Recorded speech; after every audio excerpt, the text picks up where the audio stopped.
How do you create an extraordinary quality of life today? For nearly 2 decades, this one man, Anthony Robbins, has searched for and found that answer. Now, using education to teach and entertainment to inspire, his systems for change empower millions around the world to improve their lives. Live by satellite, on audio tape across 42 nations, from Russia to Germany, England to China, his impact is global. Oh, yeah. Tony Robbins is sought out as a peak performance consultant and turnaround expert. He has met with world leaders like Nelson Mandela and consulted with Mikhail Gorbachev. He has counseled U.S. President Clinton and Princess Diana. Tony Robbins provides the competitive edge in sports. He strategized with America Cubed, which brought home the America's Cup. He helped the LA Kings reach the Stanley Cup Finals for the first time in 17 years. Then, when Andre Agassi was ranked 30th, he asked Tony Robbins to help improve his mental focus. Within 6 months, Agassi won the U.S. Open and became the #1 player in the world.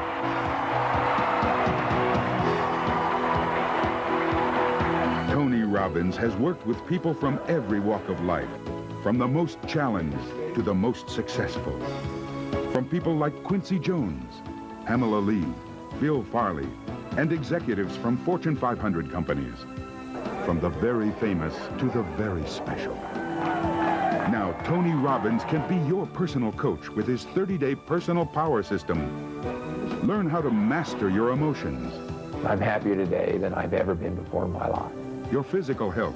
I've maintained a 78-pound weight loss for 2 years. Your relationships. I'm so much in love.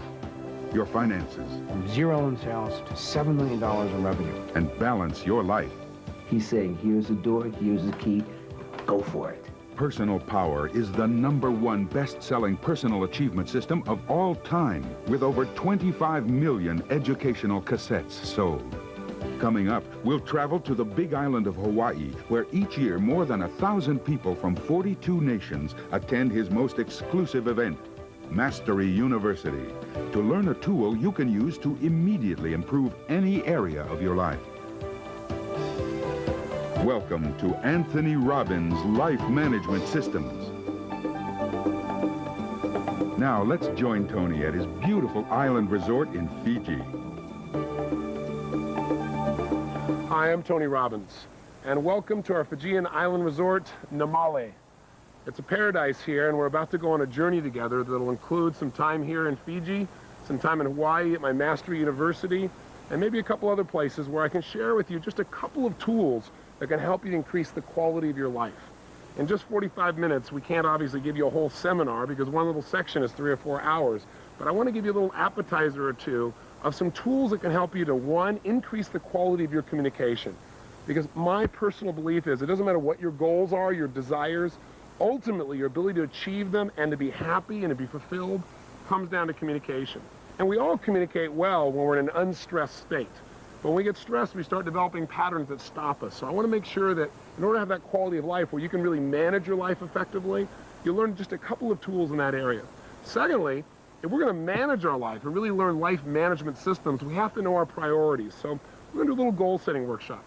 And you may have begun a part of that if you've already gone through the audio tapes of Personal Power, which I hope you've done, because that's ideal to go through before you go through this videotape. But if you haven't, you can do it here with me on the videotape together. And I can tell you that this little process is something that's totally changed my life and an amazing number of other people. In fact, sometimes when you begin a process, you wonder, oh, is this really going to make any difference? You know, it seems so simple. But I can tell you that simple things, little things, aren't little at all if they are significant, if they're things that can shape our lives, if they can change the way we think, the way we believe, the way we act, and therefore what we experience in our lives. And that's what we're going to share with you on this tape. So again, you'll get a little peek of many different things, but I hope you'll take the time to not only watch passively, but to actively do some of the exercises. Because I can make a tape that just looks really fine, but instead I want to do something that you actually do. It's kind of like a live video workbook. So don't sit passively, do something, follow through, and I can promise you some amazing results, especially if you've really gone through Personal Power now for the 30 days. I can give you an idea. In the last week, I get to hear stories every day from people that have used Personal Power and made huge changes, or used portions of it even. In the last week, I had the privilege of visiting with a man who I met about a year ago, right after the President's State of the Union address. I kind of stayed in the background till a little after midnight, and then I decided to walk up the steps of the Capitol and stand there where the President is inaugurated and just see what it felt like up there for the person who was really making a difference in our country.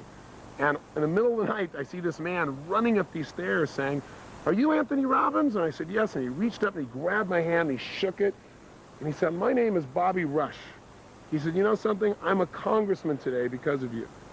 I said, "You're kidding." And he said, "No." And he shared with me how he went through personal power and he changed some of his most limiting beliefs. And he said at the time, he said he knew it was valuable, but he had no idea the cumulative effect that it was going to happen for him, that he started developing a new momentum. He set some brand new goals. He made some tough decisions. He broke through what would stop him, and now he's doing something that he really loves. And by the way, he said, by the way, I was an ex-Black Panther. Talk about a little change. Simultaneously this last week, I had the privilege of spending some time that reminded me of my goal-setting workshop. This workshop you're going through, I did for myself for the first time years ago in Russia, back in 1982. And a couple days ago, I got a chance to see how the world has changed by visiting with the president of the past Soviet Union, Mr. Gorbachev, and flying with him on my private plane for 4 hours. Talk about chills, thinking about what can happen by using these tools. And we started talking about what changed the world. And the interesting thing that he shared with me is he said, the breakthrough, what took us from a place where we had 70,000 nuclear missiles pointing at each other, where people are constantly worrying if we're going to die or not, someone's going to push a button, people are practicing duck and cover. What wiped that out, what ended the Cold War, was two people communicating. He said, what broke it all down is I knew Americans were beasts and you knew we were horrible. He said, but Ronald Reagan and I developed a relationship. And I tried to dig. I said, when did it happen? He said, well, at our first meeting in Geneva. And I said, well, what really did that? What was the first trigger of trust? He said, well, you know, we were both on our side of the fence, you know, arguing for our side. And at one point, he said, Ronald Reagan reached out to me and he said, listen, this is not working. Let me start fresh. My name's Ron. And he said, he reached out to shake my hand and said, may I call you Mikhail? And when he told me the story of this huge grin on his face, and I began to listen for 4 hours to all the tools that basically you're going to learn on this tape about quality communication and how it changes our lives, our businesses, our relationships, and literally how it changes the world. I'll give you one final example. Now, all I'm trying to do is not to impress you, but to impress upon you that if you'll follow through and do this, some miracles can happen. And I'm giving you some famous names because hopefully that'll grab your attention and you'll think this is real. I tell you about John Smith, you might not listen. But I'll give you one more. Michael Crichton, the writer. I was speaking with him earlier this week as well, and he said, I want to tell you, one late night I was frustrated. People have been calling me saying, how's it going? Which he said really means, where's our work? Where's the screenplay? And he said, I just didn't have any momentum. And he said, I watched this show and I thought, what the heck, I'll try this. And he got the personal power tapes, he said, and he listened. He said, I did the whole thing, all the way through. And he said, I knew that was important. I got this brand new momentum and this new passion, this new energy. And he said, as a result of that, he said, I started writing again. And everybody said my idea was stupid, that it had been done before, it was a waste of time. He said, but I got the thing done. And in the goal-setting workshop you're about to do in a few minutes, he said, I designed what I was going to get out of that, even how much money I'd earn off this particular screenplay. And he said, I wrote down a number that was so unrealistic. It was a number that I'd never gotten before. And he said, you know what? I sold it for exactly the amount I said that I wanted. He said, so I really owe you some thanks. I said, well, what screenplay was it? What book was it? He said, Jurassic Park, the best-selling movie of all time. He said, I guess I owe you a little thanks. I said, well, thanks, Michael. The point is, this process you're going to do is simple. I'm not going to try and pump you up. I'm going to try and give you little pieces, but it's up to you to follow through. So will you do that? Please do. Don't sit passively. Take some major action. And again, know that we're just going to give you pieces of things. At the end, we'll wrap up together. Make sure, though, that you follow through on the 30-day tapes, because this is your bonus. Those tapes are the basis of this change. And I hope as a result of these changes, you'll want to take yourself to a brand new level. So let's begin. Let's go to our first venue, and let's find out what are some of the tools that can truly change our lives. Okay, good morning. Wow, good morning.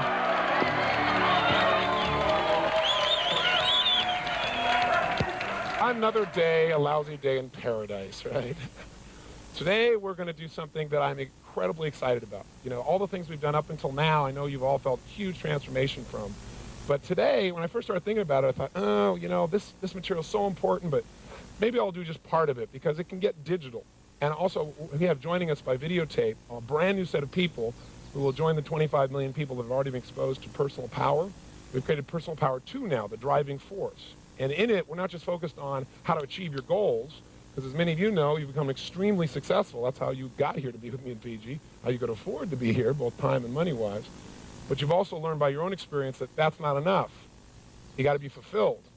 So what I want to do today is show you some tools beyond what we've done here in terms of how to really be fulfilled in your values and your goals and your life, and really how to manage your life.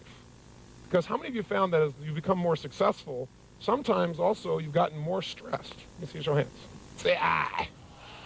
And I can tell you that all of a sudden when I got 9 companies and 4 children, and I want to write books and do television programs, and now these United Artists Theaters that we do these seminars in all these cities simultaneously, and come here and do programs in Fiji, all that simultaneously, while it's an incredible benefit, incredible reward, even having multiple homes, you know, a real big problem to have, right, to complain about.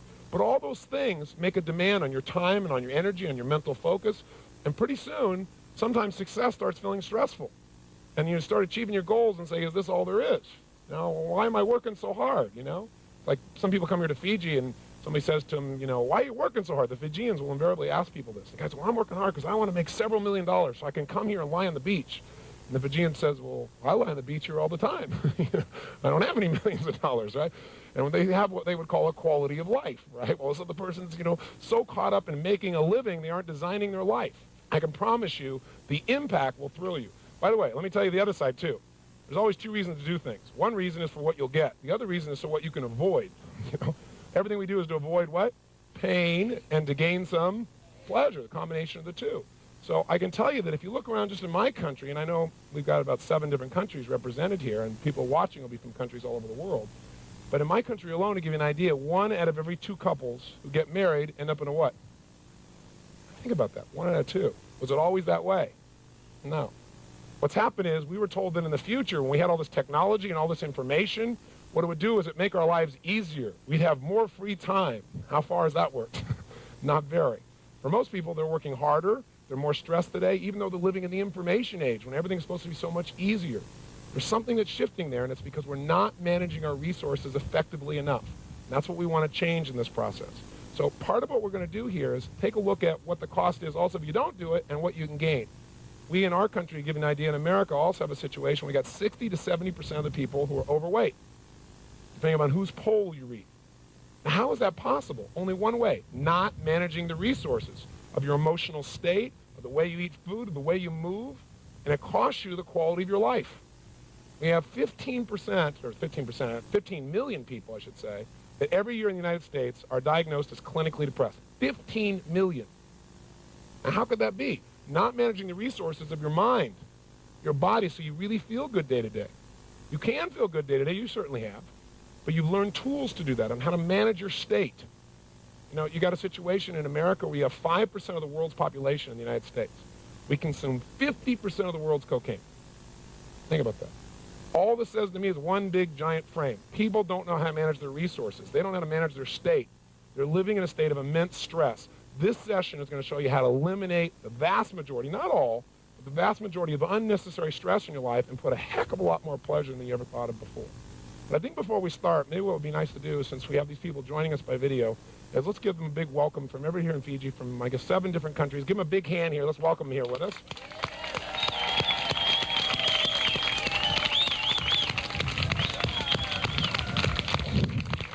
Oh, give them a big welcome. Crank them up here.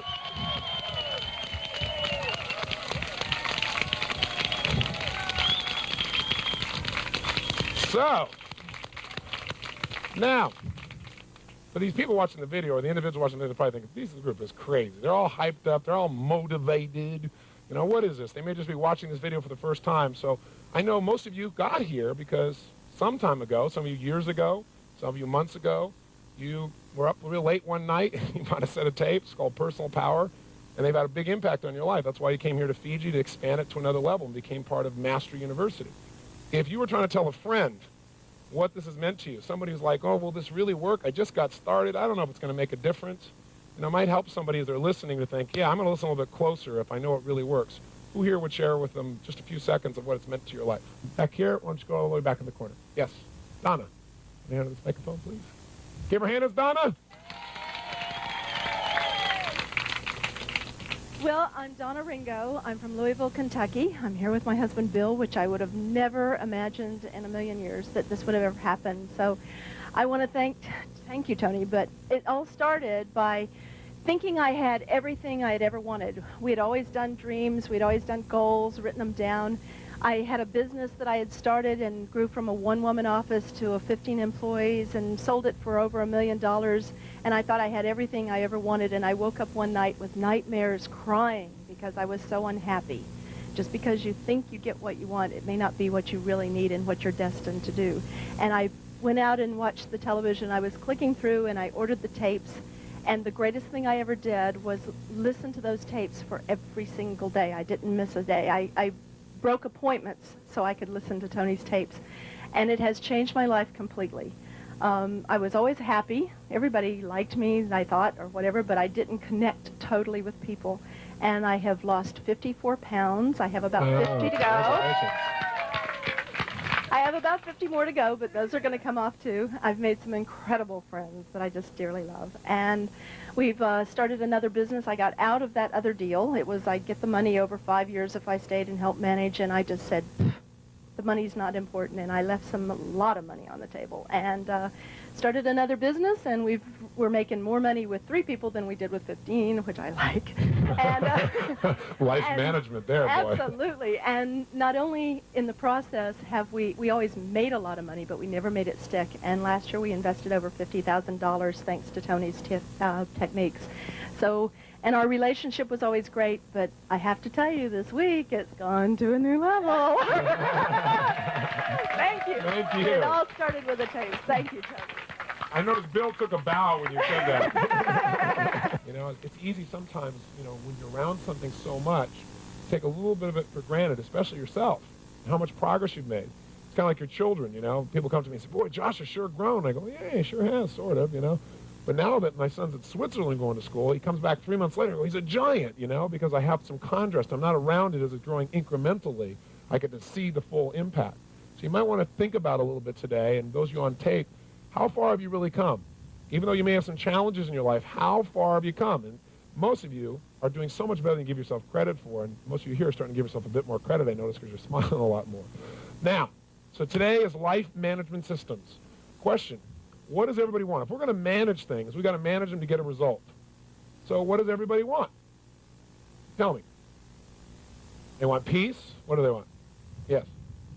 Balance. Yes. A fulfilling journey. I would say that what most people want, if you listen to people in the 60s, they'd say to change the world. What was it in the 70s? To take care of me, right? This is if you believe the media anyway. The media that said the 70s was the me generation. Everybody was into the narcissistic approach. In the 80s, what was it supposed to be, if you believe the generalization? Money, right? It got to become successful. And in the 90s, the new catchword is quality of life. But no one seems to be able to define it. Quality of life. Well, I have more free time. Well, how many of you in this room, and I'm sure you must know people, if not yourself, have had free time and not been happy? Anybody had that experience? So sometimes what happens is people achieve their goals, as she just got done saying, achieve your goals and you're still not fulfilled, you're still not happy. So if that happens, you don't have a quality of life. You know, everybody has the illusion that someday when I have more money, someday when I have more time, someday when I have a better home, someday when my family is finally grown up, my kids make it out of school, some days when I get my kids into school, someday when this happens, then I'll have a quality life. But quality life only comes from one thing, fulfillment. And those of you watching here a few days ago, if you were on tape 5, you listened to the goal-setting workshop. We all did a goal-setting workshop yesterday intensely. By the way, was that valuable for you? Did you enjoy it? Yes. Okay. So goals are one thing, though, but goals are a vehicle towards getting yourself to meet these 6 human needs that we talked about on tape number 7. This whole idea, the 6 human needs, and how to make sure that whatever you're doing, you don't just do something that makes you feel good for the moment. You do something that makes you feel fulfilled long term. So if you and I are going to really have an extraordinary quality of life, how would we measure that? Would it be by cars, homes, a certain amount of financial success, maybe doing well in your career? I have to tell you, I've had the privilege now of being with people from about 43 nations of the world. And throughout that time, I've worked with the most, quote, successful people in the world and those that are most challenged. And what I find is the common denominator of success or failure ultimately is fulfillment. There are a lot of people out there that have everything on their side and they're frustrated. And there are a lot of people that have every challenge you can imagine. They're excited about the passion of their life, trying to figure out how to make it work. I think ultimately a quality life is a life where you experience the emotions that you want on a regular basis. You know, I had the privilege of meeting Sir John Templeton and talking with him and interviewing him. And so he's a gentleman who's made an amazing difference in the world. He's also been very successful in business. He's a billionaire, probably one of the most successful investors for the last 50 years around the world. And when you ask Sir John, what does it take to be, quote, wealthy? John turned to me and said, Tony, it takes one thing, gratitude. I said, that's interesting.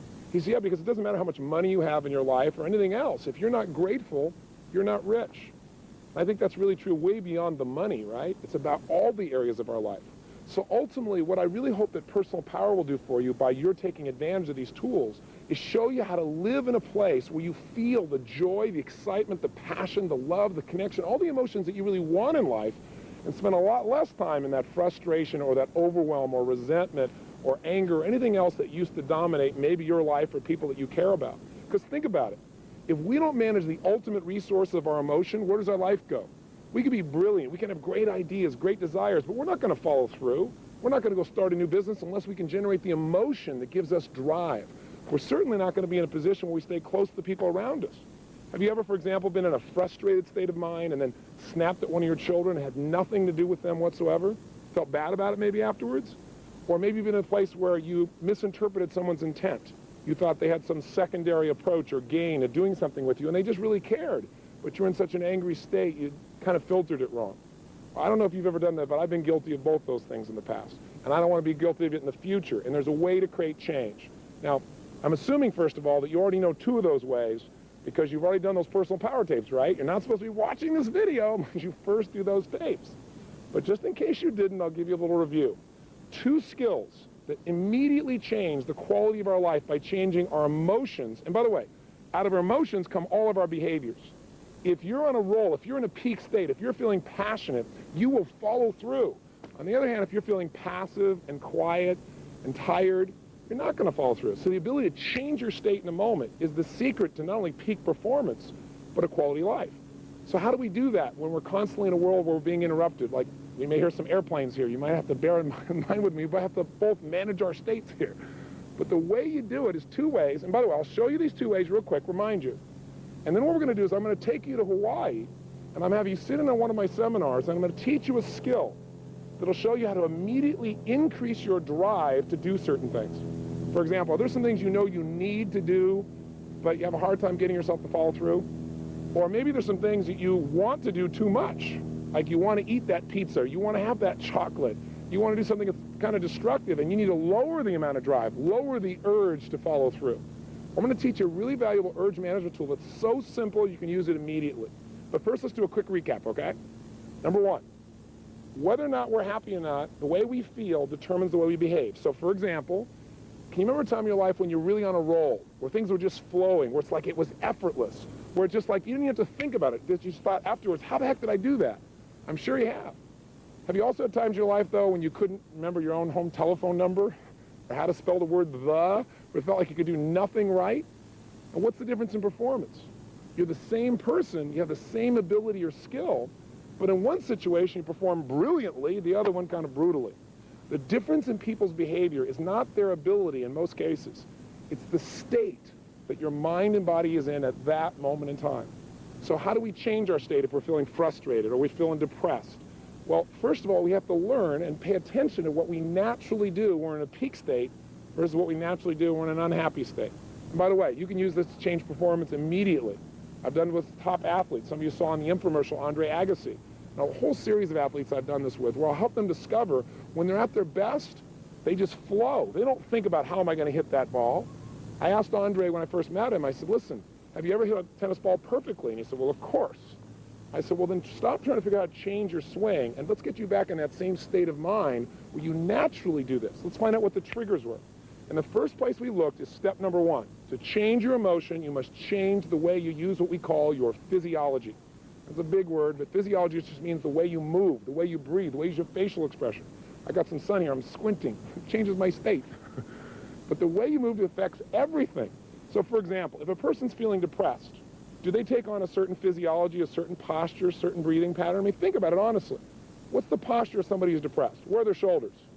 Come on, tell me the answer. I want you to think of it yourself before I say it. Good. Shoulders are down. Where's their head? Of course, down. What's their breathing like? Full or shallow? Of course, shallow. Facial expression, is it up and tight or slack? We both know it's slack. Now, how come you knew this before I said it? Because you've practiced this stuff before, haven't you? We've all been in that place where we're depressed and we're down. Now, what's interesting is, how do we treat that? What do we do with that? Well, what most people will do is they go take a drug. Or if people are really feeling down in life, they'll go drink some alcohol or maybe smoke a cigarette. Some people do something positive like exercise, which gets you to engage your body in a strong way, which, by the way, immediately changes your state. So what we might do is just try something simple. Might try just breathing differently. Might try standing up differently. For example, try it with something simple. Right now in your chair, one of the challenges I have as you're sitting watching Fiji and some of this material we're sharing is you're not in a seminar. In a seminar, I help you keep yourself in a peak state. Because the state of mind you're in determines how much emotion you're feeling, and the emotion attached to the information is what gets you to follow through. So right now, you're kind of passive. So right now, do me a favor and do you one too. Try this. If you were feeling kind of tired and bored right now, how would you be sitting? Hopefully not how you are right now listening to me. But how would you be sitting if you're bored and tired? Just try it. Come on, it's easy. Bored and tired. What happens to your shoulders? What happens to your body? What happens to your breathing? Bored and tired. Have a little frustration, that bored, tired, and frustrated. Right? Get that look on your face. Kind of right now, come on, try it. Just see what it's like in your body. See if there's actually a posture that goes with that emotion, a way of breathing, a facial expression. I think you know what it is. And if you went there real quick, that might be a sign you might want to change for the future. Now, in that state of frustration, imagine trying to design your life, trying to change your life. It's not going to happen. So now try this. Sit up in your chair right now. Come on. No one's watching. It's just you and this videotape with me. Come on. Sit up in your chair. Come on, sit up tall. Sit up like you'd be if you were really feeling unstoppable right now. Has there been a time in your life when you felt like you were on a roll? Like, man, nothing you tried would be stopped, that you'd find a way to turn it around? Sit up in your chair that way. Breathe the way you'd be breathing if right now you felt really good. Put the kind of smile on your face like you have, you feel really excited. Now, I know this sounds third grade. Oh, yeah, what a pump up. Sit up, and that's going to really change my life. But the truth is, if you look at your life and you were to write down all the emotions you experienced in the week, both good and bad, each of those emotions has tied to it a certain way of using your body. And if you keep using your body that way over and over again, you'll keep feeling that way. So make yourself breathe and feel good. Sit up like you are ready to make something happen right now. If you're in a state of certainty you were going to achieve what you wanted, how would you be sitting up? What would be the look on your face if you were totally determined right now? Make a little gesture. What kind of gesture would you make if you felt determined right now? Come on, just try it. If you make that gesture really strong like you mean it, how does it feel? Just kind of feel what that feels like in your body. In this state of mind, are you likely to do things differently than when you're in that passive state? You and I both know the answer to that question. But the secret is to train yourself to stay in this state so it becomes natural. It's kind of like, how do you build a muscle? I want to build a strong bicep, I may lift weights. And when I lift weights, I don't just exercise. If I want this muscle to grow, I got to condition it by pushing beyond what I'm comfortable with. So if you're just watching me right now and going, who is this idiot telling me to do all this stuff? It's okay, but it won't give you a change. So you got to really exercise it, and you got to do something you're not comfortable with. And if I'm doing 10 curls with a weight, which one of those 10 do you think I want to do the least? Obviously number 10. Which one will give me the most growth? Number 11. Right? When you push beyond your comfort zone, that's when you create a change for yourself. So now, what we're hearing in the background is another airplane. This tends to change our state because it affects state number 2, which I'll wait for it to go by for.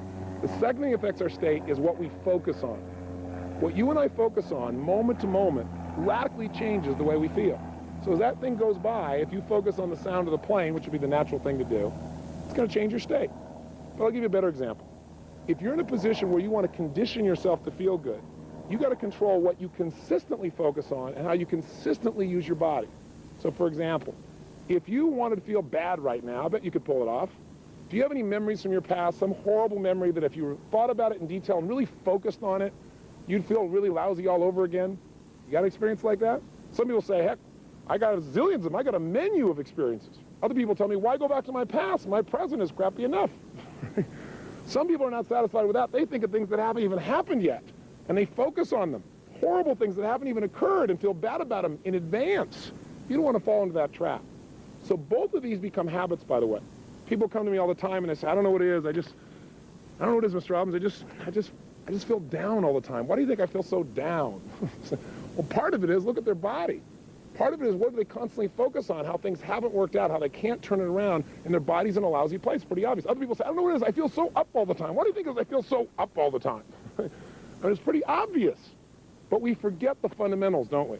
We turn, most of us, we don't like the way we feel, to alcohol again, or cigarettes, or smoking, or sleeping, or we go watch TV to change our focus, to take us off what we're focusing on that makes us feel bad and make us focus on something else that maybe feels okay for the moment. Or you go shopping, or you change the way you're moving, you feel pretty good, and you focus on something else. But none of those give you a long-term benefit. In fact, some of them have some negative side effects. So wouldn't it be nice to be able to change your state that fast, just by a radical change in the way you use your body, or by a quick change in focus? And by the way, people come to me all the time and say, I don't know what it is, Mr. Robbins, but I'm really angry all the time. They make these horrible looks on their faces. I said, well, maybe we should start with your face, because we get in a habit of using our body in a certain way, and that's it. It takes off and starts to control us, and you want to break out of that. In fact, there's research that's done now with monkeys that I personally don't support, but you should be aware of it. They'll take a monkey, tape down 4 of his fingers. They'll take one finger, and they'll manually bend it back and forth, over and over again, manually. After doing this for thousands and thousands of times, an interesting thing occurs. Each time you bend this finger of the monkey, metaphorically, imagine that to do this, the monkey has to make connection in the brain between one nerve cell, a neuron, and another, just as a metaphor. Imagine for this to happen, you have to draw a string of connection between those 2 neurons, those 2 nerve cells in the brain. Well, once you got 1 string, 2 you got 2. Thousands of times, the monkey is now wired to do this. So much so that now you can open the monkey's fingers, and guess what the monkey does for no good reason? Over and over again. You go, so what? I'm not a monkey. What's the point? Well, the point is this. Do you ever go to work the same way each day, maybe get on the same on-ramp each day? Do you have a kind of a ritual like that? Have you ever had a day where you're actually supposed to go in a different direction, but you're not thinking or on your cellular phone, and what do? You get right on that on-ramp the same way? You're a monkey. What you're doing is you've conditioned yourself so much that it's like hypnosis. You just automatically go into it. Well, can we condition ourselves to feel frustrated over and over again by going into that same physiology, that same set of movements? You bet. Can you condition yourself to feel depressed? You bet. Can you also condition yourself to feel absolutely euphoric, where that is your natural emotional pump? And I'm not talking about just being motivated. I'm talking about really, truly feeling that way day to day, where the natural feeling for you is to be strong and to be focused and to be determined and to be happy. The answer is absolutely. Now, that's one aspect, is physiology. Let's look at focus a little bit. You might say, okay, Tony, I know I've got to focus on what works. Are you saying just be a positive thinker? I don't believe in positive thinking. I don't believe in going to your garden and saying, there's no weeds, there's no weeds, there's no weeds. That's not going to, don't take your garden. That's not going to help you. You got to be able to focus on how it really is, but not make it worse than it is. You then got to see it how you want it. And then you got to focus on how am I going to make it the way I want it. I'll tell you how you control your focus. It's not through affirmations, I'm happy, I'm happy, I'm happy, I'm happy. I'm really happy, I really am. With that physiology, no matter what you say, you're not going to feel happy. But what it really is coming down to asking yourself better questions. You see, every moment while you're listening to me right now, every moment in your life, you're, quote, thinking. Thinking is nothing but the process of asking and answering questions. Here's the problem. Most of us ask questions unconsciously. And ask and you shall what? Receive. So if you ask lousy questions like, why does this always happen to me? Well, it may not always happen to you, but your brain is like the ultimate computer. If you ask it a question, it's got to come up with an answer. It's got to make one up. So if you say, why does this always happen to me? Your brain goes to, you're a schmuck. Or some people say things like, how come I can never lose weight? And your brain goes, because you're a pig. You ask a lousy question, what are you going to get? A lousy answer.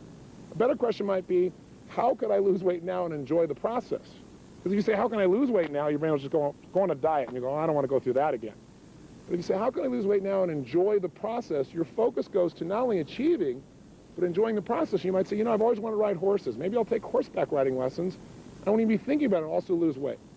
You get the idea of what I'm talking about? I'm doing it quickly because in Personal Power we've talked about these, but I want to remind you of them because the questions you ask yourself and the way you move radically changes the way you feel. The way you feel determines what you're going to do. In a frustrated state, you're not going to go out and be totally loving. In a frustrated state, you're not going to go start a business. Remember, it's not our intellect that makes us do these things. We don't marry someone because we made an intellectual list. You marry them because they ran off with your heart and you're passionate to be with this person. You love them. You start a business because you found some drive inside of you. Because it's hard to do those things. But the rewards are in who we become as a person as we live in these states, and they are habits. So you might want to take my little test. You might want to take a few minutes, stop this videotape, and actually write down a list of all the emotions you experience in a week. I mean, both the good and the bad, honestly. Right? What are the terrible feelings? What are the not so good feelings that you not feel once in a while, but consistently feel? What are the great ones? And again, test this. And I think what you're going to find is you got probably less than a dozen emotions you experience consistently. And as a result of that, what's happening is at least half of them make you feel like heck. And as a result of that, what's happening? You should feel a smidge cranky when you see this because you're ripping yourself off. There are 3,800 emotions you could feel.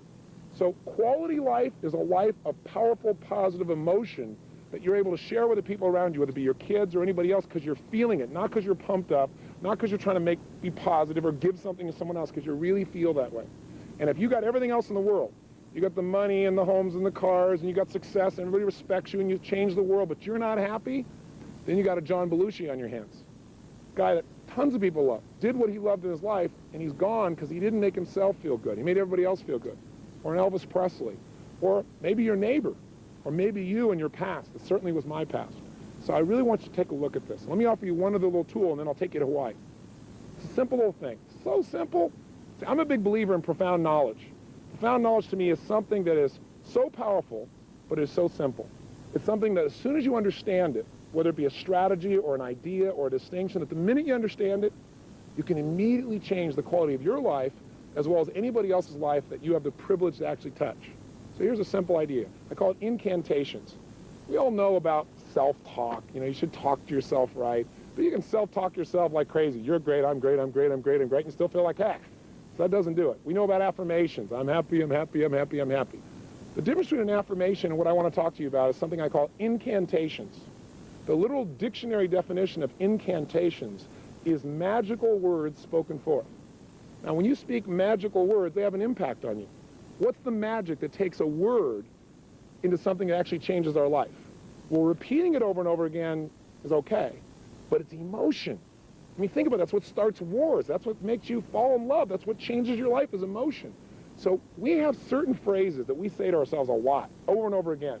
But when we say them and add emotion, they literally put us in a form of almost hypnosis, kind of like incantation. Think about the times of King Arthur and the spells that used to be put on people to turn them from a frog into a prince or vice versa. Well, we use these incantations all the time. People say to me things like, you ask somebody, could you go get me the salt? In their head, they're on the way in going, I don't know where the salt is. I really don't know where it is. It's right over there to the right. I don't know where it is. You keep saying, I just don't know where it is. You open the cupboard, you really look, you keep saying, I don't know. And finally you say, I can't find the salt, amazingly. So a person comes in, they walk right next to you, reach right in front of your face, and they go, what is this? You go, the salt. Have you ever had an experience like this, honestly? Well, the salt was right in front of your face. Did you see it? Yes. How come you didn't perceive it? Because you'd literally given yourself, in psychology, what we call a scotoma, a blind spot. You'd hypnotize yourself into literally not seeing it. Now, we do this with our lives all the time. People say, I just can't do this. I just can't get myself to follow through. I can't get myself to follow through. I just can't. Why do you think I can't get myself to follow through? Well, it might have to do with what you say 20 times a day with all the emotional intensity you can possibly generate that's creating this challenge. You got to notice that. Or, I love chocolate. I just love it so much. I can never give it up. Now, teach me how to give it up. Well, nothing's going to change you if you keep giving your brain and your body a direct command through incantations. And by the way, you can use incantations to enhance your life. What if when you're running, you're saying, I'm a lean, mean running machine? Or every day and every way I'm getting better and better. An old affirmation from an old book from years ago that most of us know, but do you use it? See, my whole thing in life is, so much stuff that makes a difference in life is simple. We know it. But the difference in life is knowing doesn't change your life. Doing does. Lots of people know what to do, but they don't do what they know. So what I want to do right now is have you just think about, put yourself in a strong state. Sit up in your chair. Don't be sitting passively anymore in here, because that's the challenge. You're not in my seminar. My seminar, I'd move you. Because the last part of emotion, I should mention, is conditioning. Just like those monkeys, what makes them go is repetition. Here's what they found out when they did this training of their fingers. If they take down the fingers and they move this finger, but while they're doing it, they create a tremendous amount of emotion in the animal. And the way they do that is they stimulate the pleasure center of the brain in this monkey while this is happening. Pleasure, while it's happening. Pleasure, while it's happening. Pretty soon, guess what? It doesn't take thousands of times. A dozen or two times, and the monkey does this constantly. Advertisers know this. How the heck do you think they run all these commercials? Commercials have very little to do with what the product really is. In a beer commercial, do you get reality? Do you get a big guy with a nice beer belly grabbing his buddy by the head, pounding him, going, love you, little buddy? I don't think so. What you get instead is some really sexy, attractive woman or man who's drinking this beer looking wonderful, as if that had anything to do with the beer. See, the reality is it all comes down to attaching emotion to what it is you want. Every advertiser knows that. What you want to learn to do is advertise in your own brain to condition yourself to follow through. And the first way to do that is right now being in upstate. And by the way, if you see some video of our university, you see people having a great time, look like they're at a rock and roll concert or at a top sporting event, or they're celebrating, it's not about pump up. It's about putting yourself in the state where you will learn and remember. That's what it's really about. So here's the tool I want you to learn. Really simple. We're going to show you a tool I call an urge management tool. It'll show you how to take something, for example, that you don't want to do and get yourself to love doing it, really love doing it. I'll also show you a tool if there's something you love to do that's not good for you, how to change it. And it's all done with some simple questions. So let's go to Hawaii, and let's give you a little idea what it looks like, and then I'll demonstrate it for you with a real person, and I think you'll laugh and hopefully learn as well. I'll see you in a few moments.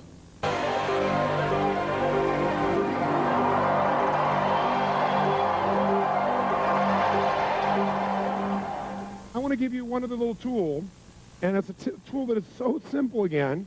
It's like my idea of profound knowledge is when you take something complex and you figure out how to make it so simple, anybody can do it. You can even use it immediately, it's easy, and it produces a result. Now, I'll tell you what the tool is. It's about how to change the quality of any experience you have in a matter of seconds. Any experience.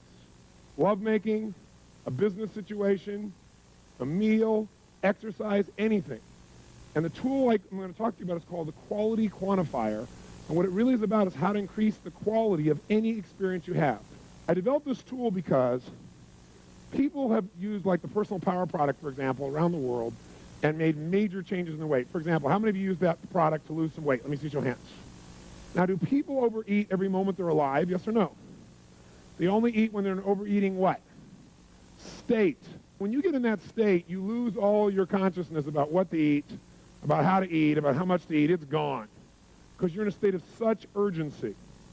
And when people are trying to make their life better, they have to be able to do it by being conscious. But what happens when the urgency rises, your consciousness disappears, and all of a sudden you lose all of your faculties. So I started thinking, have I ever been in a state where I felt like I had to eat, but then something broke the pattern, and I forgot about it for a while? How many of you had that experience? You thought you were starved, something broke your pattern, and you lost the urge. It's not that you can't manage your behavior, it's that you're not managing your urges. Because if the moment of the urges, you took something to take control of it, you could have changed it all. So in order to do that, I was at a friend's house, and I was thinking, okay, how do I help people manage those urges? There's so many tools. I want to create something so simple anybody can do it. I thought, there's certain levels of urges. They have different levels. Some urges, you feel driven. Some urges, you feel like no matter what, you're going to have it right now. Like how many of you have ever broken some of your own health rules because you got in such an urge state? Okay? But other times, like you could have that food you think you're normally addicted to, it's sitting there in front of you and you don't even care. Have you had that experience too? And not because you were full, just because you weren't into it. So I said, well, let's quantify that. There's a quality of experience, there's a quality of our state where we follow through, where we follow through a little, where we don't follow through at all, and where literally no one can make us follow through, make us eat it. And everyone has this capability. It's all a matter of manipulating our focus, our perception, the meaning we attach to things. So I was at this friend's house, and they had some banana bread sitting on their coffee table. And I looked at the banana bread, and I asked this lady there, who I know, I said, what's your level of desire for that banana bread right now on a scale from 0 to 10? She looked at it and went, maybe a 4. I said, well, what would it take to make it a 7? She said, what do you mean? I said, to make it where, right now 4, whatever that is, you've now quantified where you are. What would it take to have the desire move up to 7? Not 10, but 7, where you really start to really want it. She said, well, I thought about it being hot. I said, what about 8? She said, if I thought it was hot, and it just come out of like the oven, and I thought about its smells, and I could actually feel the chewiness in my mouth. You can see her start to go into state. Her eyes got like this, start doing the banana. She's looking at the banana bread like this. Like she's going to swoop in for it now, right? I said, what would it take it to 10? She goes, if you put chocolate on it. I said, okay, whoa, hold back now. I said, what would it take for you to get it to 2? She said, to realize it's just cold and been sitting there for a while. And you could see her just drop down to it. So it's like a scale, right? I said, okay, what would it take for you to get to -2? And she said, I couldn't do that. I mean, I like it. I said, I know you can't, but if you could do it. Whenever people say they can't do something, say, I know you can't, but if you could, they'll give you the answer. If you're persistent. She goes, I guess if I looked at the grease on the napkin it's sitting on. And I thought about that going in and, then I wouldn't want it at all. You could just see her whole state change. I said, what would it take to make it -5? She said, if I saw all that grease like crumpled together, like coming out my pores, like acne or something. Ugh. I said, what would it take for it to be -10? She goes, oh my God, if I thought it was going to make me sick. She goes, if I thought it would make me sick, I'd throw up. Or, oh my God, I never do it. I said, what would I do? And she started getting this really state. I said, you want it? She goes, no, I don't want it. I said, well, come back here for a second. Imagine it being hot and moist and chewy. And she went, oh yeah. I imagine chocolate on it. So no, come back over here. It's really cold. See, it's cold. See that? And literally, I could just move her up and down the scale of urgency. So I'm watching this and I'm saying, wow, this is amazing. Being able to shift back and forth. And by the way, people usually, to get to -10, also have fear of loss. It's that they be sick, or they lose their freedom, or it would do something to them that's horrible, some form of pain. Pain, the loss of pain, the fear of loss, that pain, seems to push people through the roof for urgency. Like when you say, oh my God, I haven't eaten in 12 hours. That'll move you up there real fast. I'm starved. At the same time, you think something's going to make you sick, you'll avoid it at all costs. It becomes that other level. So I started saying we all have the resources inside to change where we are on the scale from one place to the other. But then I started using this thing, thinking, wow, I could do this beyond food. Most people in life have experiences where they go out and do something and see how it turns out. How silly. How stupid. So I was here in Hawaii for a program a couple years ago, and a good buddy of mine, we run together. We went out on a run, and it was a really hot day, and we were on the Big Island that year. And the place we ran was like where all the volcanoes have just desolate, made it desolate. There's no trees, there's nothing. And it was really, really hot, and there was no wind. So we went on this run, and we were just pushing it pretty good. We came back at the end of the run, and I said, let me ask you a question. I said, how would you rate that run we just did on a scale from -10, worst thing of our whole lives, to +10, the best run ever? He said, I'd say it's like a 6 or a 7. I said, that's exactly where I rated my head, too. I said, let me ask you a question. If you and I were going to go back and run again, is there anything we could have done that would have made it, if we decided it was going to be a level 8 run, could we have done that? If we decided in advance it'd be a level 8 run, could we have done it? He said, yeah. I said, what conditions would we have to create in our head, on our bodies? What would you have to do to make that a level 8 run for you? He said, if we would have run like in unison as we're running, because sometimes you went ahead and I went ahead, and we went back and forth, and sometimes we're going back here and there, and sometimes we're teasing each other. But if we were running in unison, he said, that'd be an 8 for me. I said, wow, that's pretty cool. I've never thought of that. Yeah. I said, what would have made it a 9 for you? He said, a 9. He said, if we've been running in unison and we were running like doing a cadence or something, like saying something, was doing it in unison, he said, it would be awesome. Because I had a military background. Cadence, right? And I said, well, what would have made it a 10? He said, we've been running our guts out, right? I mean, we couldn't even breathe. We're at the end of it. We've been in unison. We've been cranking, and we just collapsed from total intensity and exhaustion. I said, you know what? I said, I now know why you're always getting injured. Because he's always getting injured when he's exercising. Because the only way for you to have a level 10 experience is to push yourself beyond what is helpful and be totally anaerobic. And he went, whoa. I said, you're totally right. So I want to have a great experience. My complex equivalent in my head of a great experience is so exhausted and I have nothing left. I said, so I've discovered in my life there are lots of ways to have a level 10 experience. There isn't just one way. So how can we have a level 10 experience but not be burned to the ground? He said, wow. I thought for a while. He said, well, if while we were running, we would have noticed, the water in the distance and noticed the different shapes of the lava. If we would have, as we're running, looked back at each other and smiled a few times while we're running in unison, if we would have brought like a piece of music for the last part of the run that we could have turned on, and we could have cranked to and felt really good to, but not been exhausted, we came up with all these things that made it a level 10 run. So what I do now in life is when I'm having an experience, I ask myself, what's the quality of experience I'm committed to having? I don't wait and hope it shows up. Does that make sense? Because if you wait and see, you get what shows up. You decide in advance what's the outcome. And the way you do that is you give a numerical number to it to start with. You say, where am I right now about doing this run? You might wake up and go, I'm at level 4 about doing this run. What do I want this run to be? And you may not want it to be a 10. But you probably want it to be in the 8, 9, 10, 7, 8, 9, 10 range. You say, okay, I want it to be at least a level 8. Then you ask yourself, what conditions would I have to create in myself or in the environment? What would I need to do to meet more of my 6 human needs, in essence? Does that make sense? So what would I have to do? What would I have to notice? What would I have to appreciate? What would I have to do with myself? What would I have to think? What would I have to focus on in order for this to be a higher level experience for me?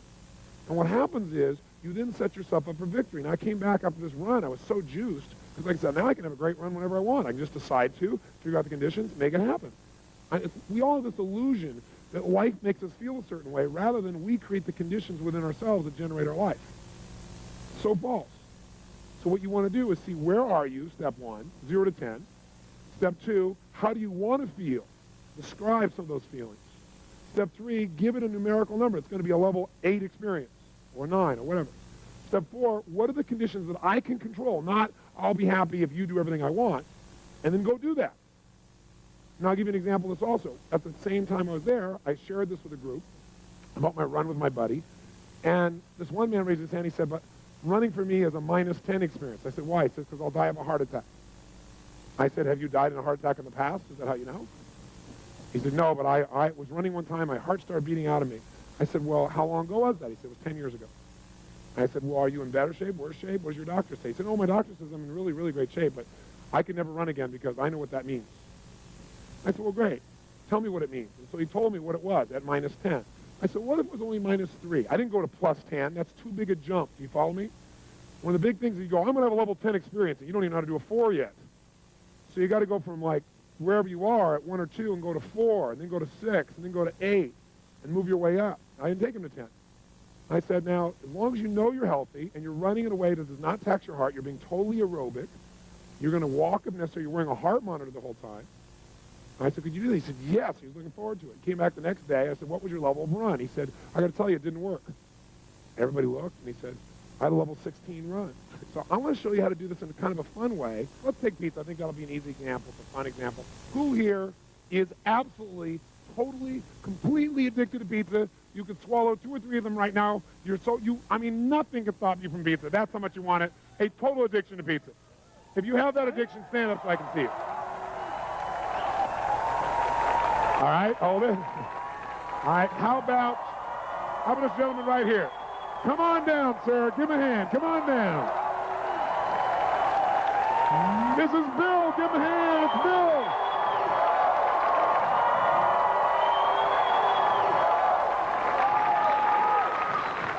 First point is you got to recognize where you are currently about the task at hand, whether it's running, whether it's pizza, anything. So you're going to assign a numeric value to your experience. You're going to say on a scale from -10 to what? +10, where are you? So we'll say to you, on a scale, Bill, from -10 to +10, where are you around eating pizza? +10. Is it just +10 or is it above +10? +12. +12. Is that about accurate? Yeah. +12, okay? So then, most people never decide in advance the level of quality, pleasure, joy, excitement, or even pain that they're committed to experiencing to a given task in advance. So the second step is to consciously describe what feelings you want to experience while doing a particular activity. The third step is decide and quantify. You say, I'm going to give it this quality, I'm going to make it a level 10 experience, 9, whatever. The fourth step to the right here is you're going to ask yourself the question, what conditions must I create inside myself or the environment in order to experience this at a level of quality, at level whatever?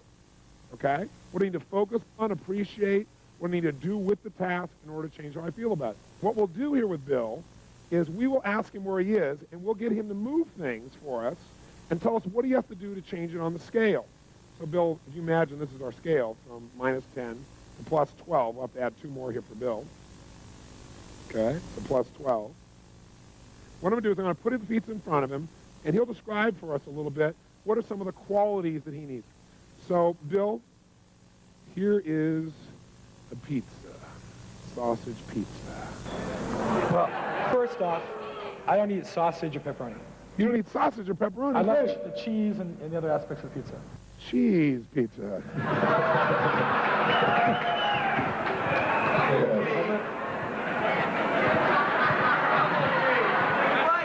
What's your level of desire for this pizza? Right now, it's only a 10. It's only a 10. It's only a 10. Okay. It's not really warm. Not really warm.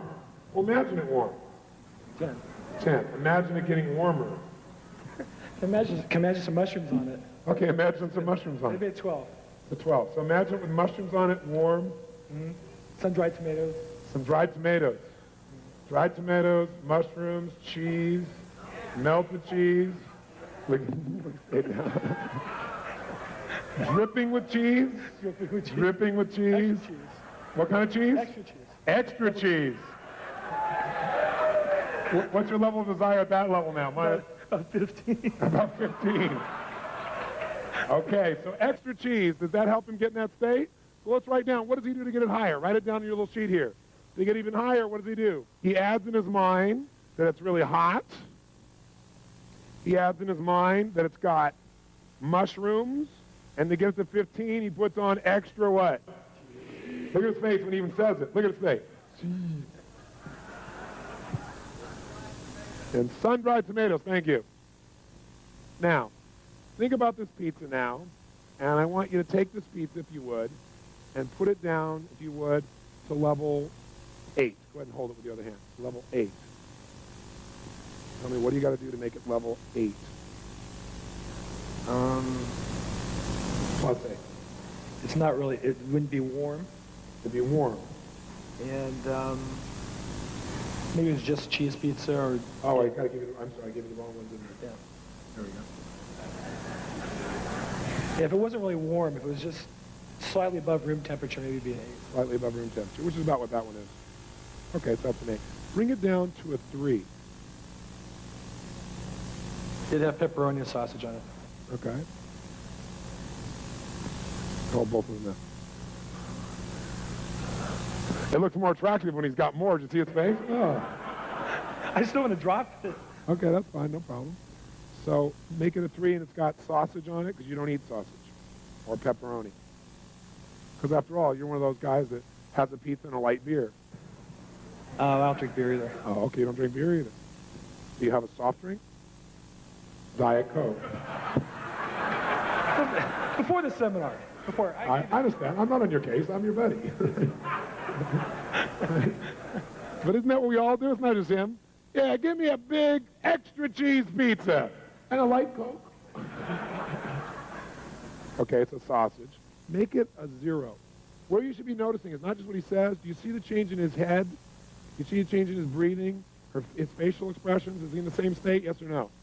Is he even close? Where is it now, 0 to 10? 0. So 0 is it's been sitting out for an hour. Make it -3. It's pepperoni and sausage, and it's been sitting out for an hour, and the grease is kind of coming out of the meat. The grease is coming out of the meat.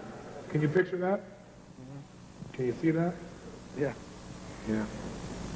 And what if it was a cheese pizza, but it's still -3? And it had also mushrooms on it, and it also had extra cheese, but it's still -3. And it even had tomatoes, sun-dried tomatoes, but it's -3. How do you do that? It's been sitting out for a while, How long? a couple hours. How do you know when you look at it? It's kind of glazed over. I guess the sugars come out from the cheese on top. It's kind of glazed over, maybe hard. Getting hard, the sugar is glazed over on top. Anything else that makes it a -3? Well, that'd be it. Okay, make it a -7.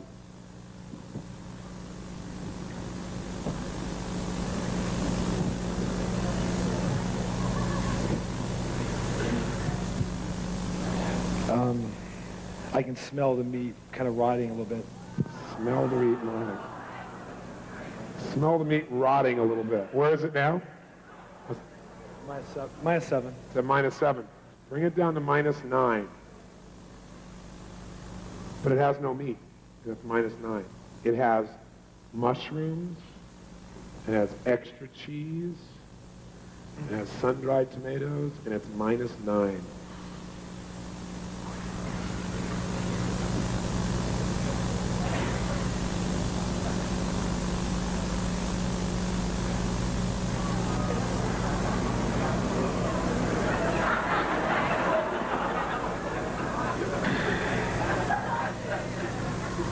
kind of fighting the urge because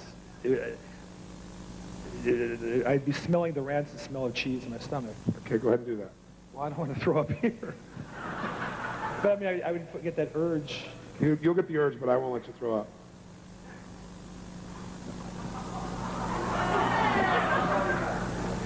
Tell us when you're at -9. You won't throw up till we put you at -11. We won't take you that far. But you'll be real close.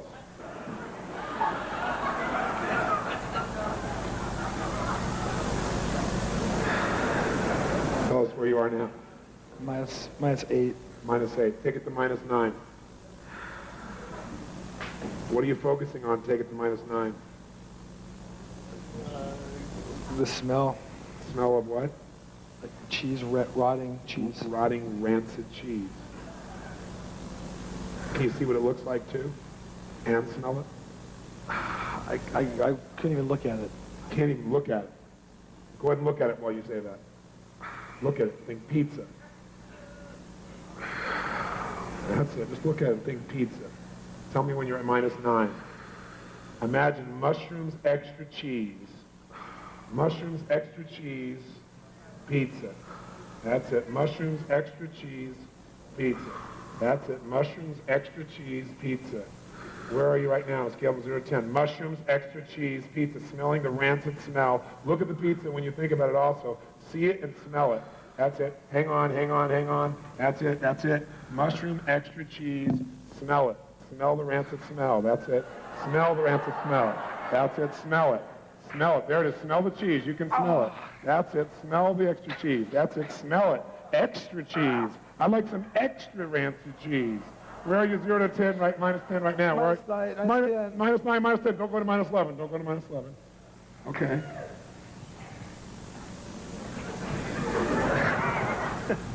You want some? No, I don't want anything.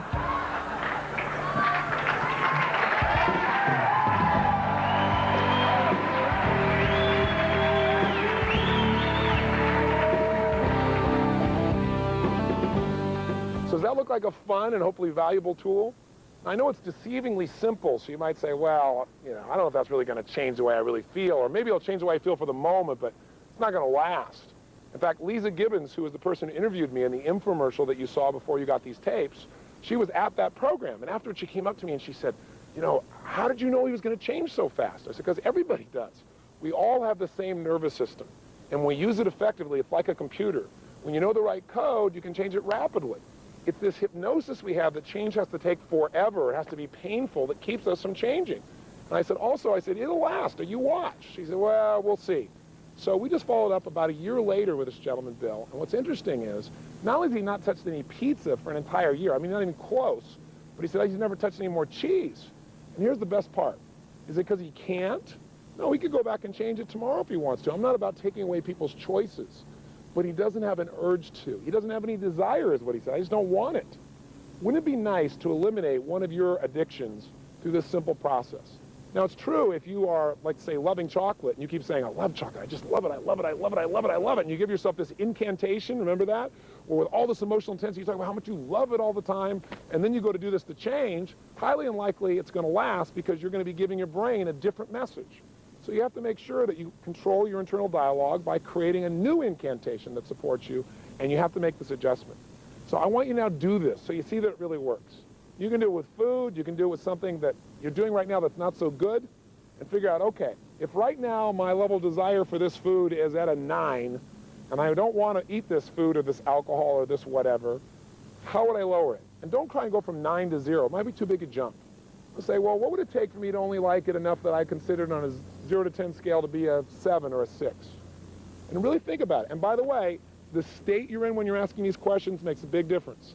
If you're sitting passively going, well, what would it take for me to feel like a 7? Your brain won't have the answer. You got to ask a question where you're telling your brain, I expect the answer. You got to have certainty when you ask a question that you're going to get the answer. If you don't have certainty, it won't work. So put yourself in a peak state and then say, okay, now what would it take for me to have this be like a 3? A 0, and write it down, and you'll find a little chart that's enclosed with this videotape that can help you track it. What about a -2? What about a -6? And what you'll find is exactly how to increase your desire, or decrease your desire, I should say, or increase it if you want to. And by the way, what is this really about? quality of life. We talked about setting goals for quality of life. Here's what I want you to do. I want you not just set a goal for the quality of your life. I want you to decide and make it happen. And the way you do that is if I'm going to go on a run here on the beach, I don't want to just go for the run and see what shows up and whether I enjoy it or not. I want to decide in advance what the quality of that run is going to be for me. So if you want to take something that already feels okay or you're not inspired to do and you want to increase its intensity of enjoyment, you've got to say, okay, where am I right now about going on this run on the beach? 0 to 10. Well, I'm about a 6.5 or 7. Okay, well, what would it take for me to be at an 8.5? I don't know. As soon as you say, I don't know, say, I know I don't, but if I did, what would it be? Kind of change your state, you'll get the answer if you keep asking. So you're going to say, well, if I were to notice what a beautiful day it is, well, what would bring it to a 9? Well, maybe if I brought some music with me, or if I listened to one of those Tony Robbins tapes, or something better, right? Something that puts you in a good state, so maybe I feel like I'm learning while I'm running.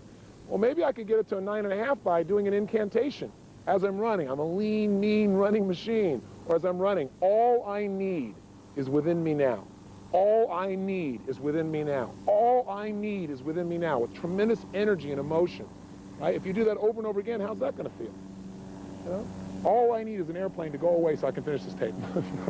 Whatever it is, you want to be saying it again and again while you're running, so you're literally programming yourself. That might bring you to a 9.5. Maybe you go run with a friend, that brings it to a 10. The point is really simple. Don't settle for whatever life gives you. You determine the quality of your life. And the way you do it is ask this question. If I'm at level 7 now, what conditions? First of all, what's the level I want to have? Maybe you don't want a level 10 run. Maybe I want it to be a 9 or an 8. What conditions must I create inside myself for that to be a level 9 run?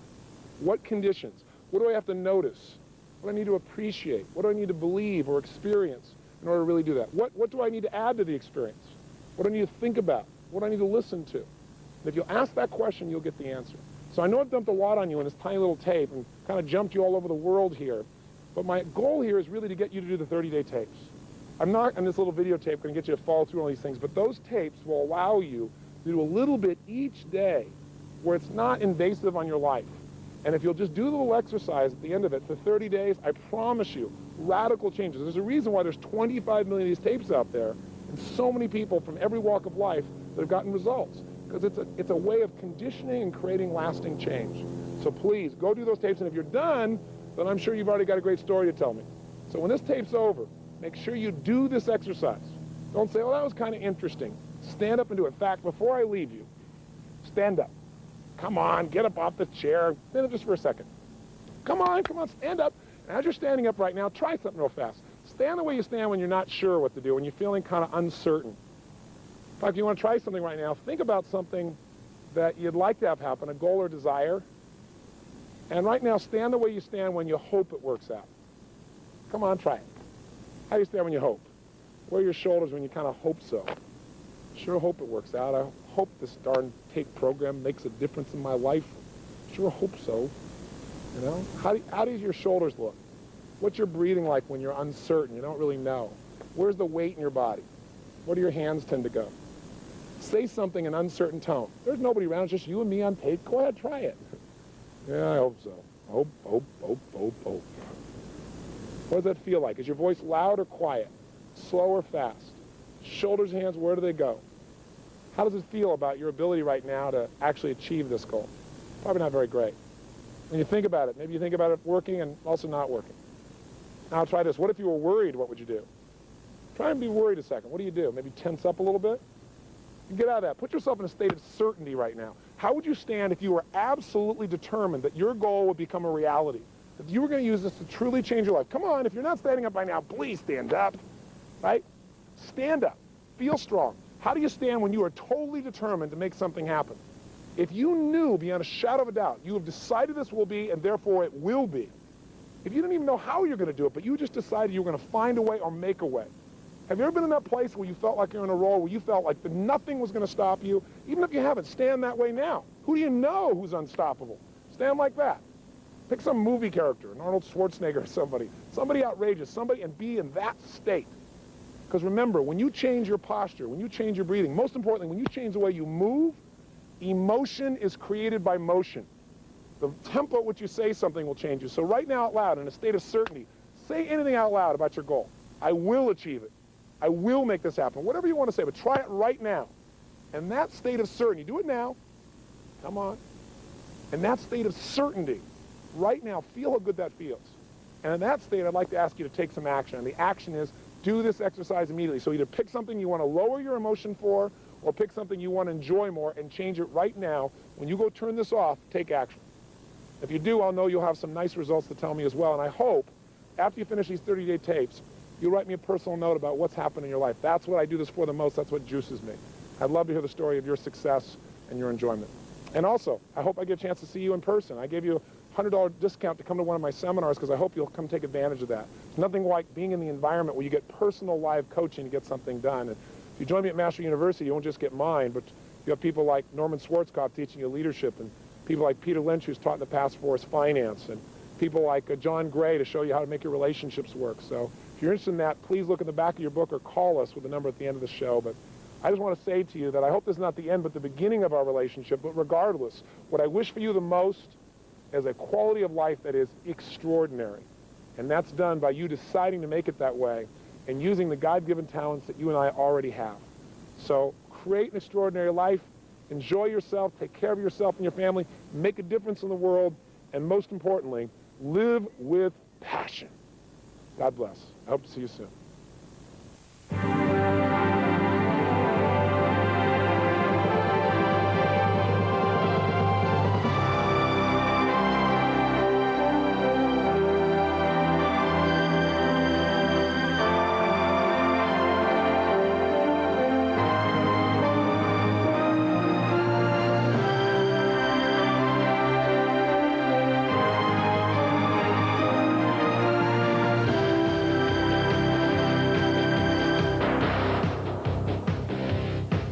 I've had one damn cookie. I got a little taste of it. I'm hungry. Bring me some cookies.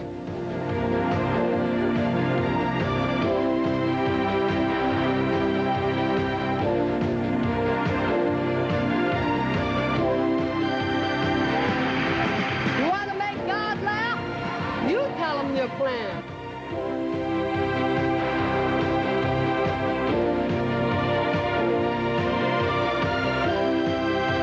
I know for me sometimes, if my wife's going to carry this around, and I'm carrying this around, sometimes I'll say, well, since you're carrying that around anyway, put the wallet in it.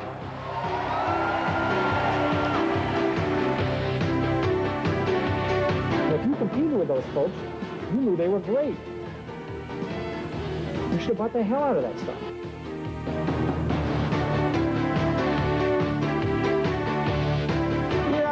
You know, one of the problems I always have with Tony's groups is they never have any enthusiasm when I talk to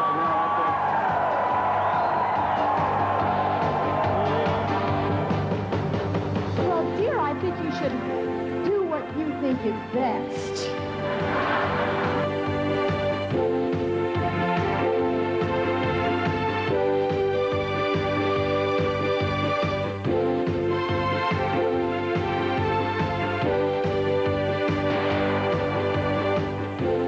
Join the masters of our time.